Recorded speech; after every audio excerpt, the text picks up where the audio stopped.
हम आप लोग को एक बेटी विवाह गीत सुनाती हूँ। मेरा बेटी विवाह गीत अच्छा लगे तो प्लीज सब्सक्राइब करें, लाइक करें और कमेंट करके बताएं मेरा बेटी विवाह गीत कैसा लगा।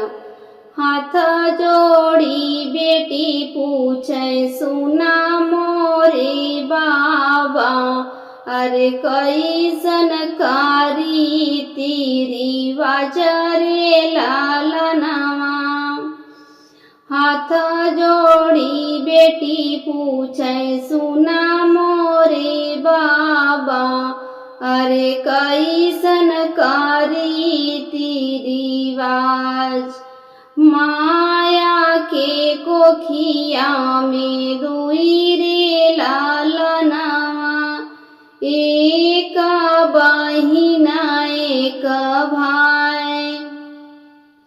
माया के कोखिया में दुई रे लालनवा, एक बहिना एक भाई।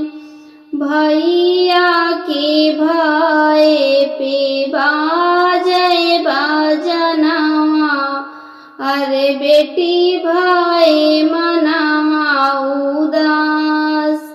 भैया के भय पे बाजे बाजनवा, अरे बेटी भय मनवा उदास।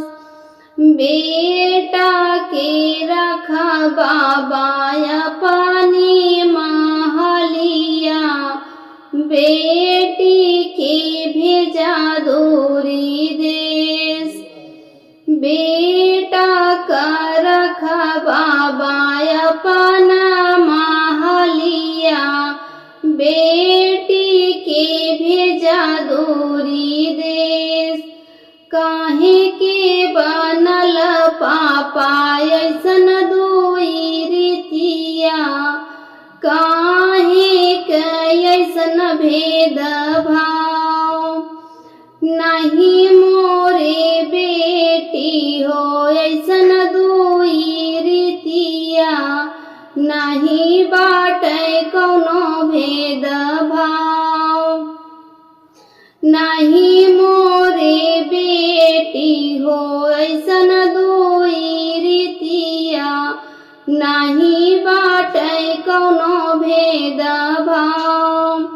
तोहरे जन्मवा बेटी बाजेला बधैया, खुश रहे घरवा का लोग। तोहरे जन्मवा बेटी बाजेला बधैया, खुश रहे पापा तोहार। बेटी बियाह करके चली दूर देशवा, यही गुण बाटी लाचार। बेटी बियाह करके चली दूसरे देशवा, यही गुण बाटी लाचार।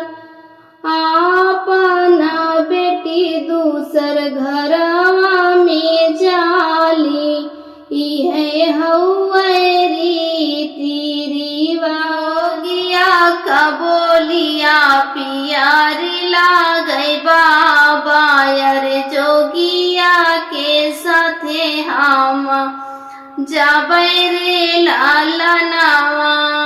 अरे जोगिया के साथे हम जाबै रे लालनवा। इतनी वचन सुनै बाबा हो कवन राम, सुना बेटी अरज हमार रे लालनवा। इतनी वचन सुनै बाबा हो कवन राम, सुना बेटी अरज हमार रे लालनवा। बिहाने जे आई बेटी तोहारी बरतिया, अरे बरहो बाजनवा बाजाई रे लालनवा।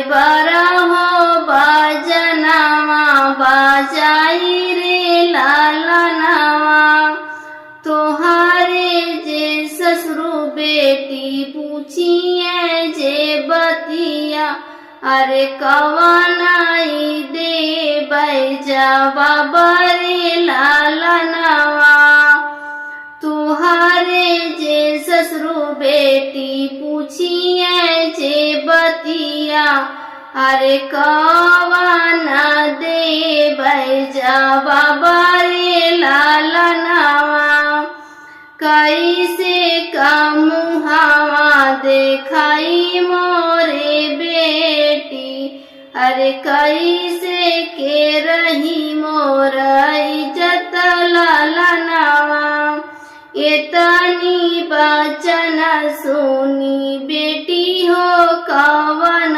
रानी सुना बाबा राजा हमारा रे लालनवा अरे सुना बाबा राजा हमारा रे लालनवा जोगिया के साथ बाबा हम नहीं जाबै अरे राखब बाबा इज्जत तोहार रे लालनवा अरे राखब बाबा इज्जत तोहार रे लालनवा। मेरा बेटी विवाह गीत अच्छा लगा हो तो प्लीज सब्सक्राइब करें, लाइक करें और कमेंट करके बताएं कैसा लगा।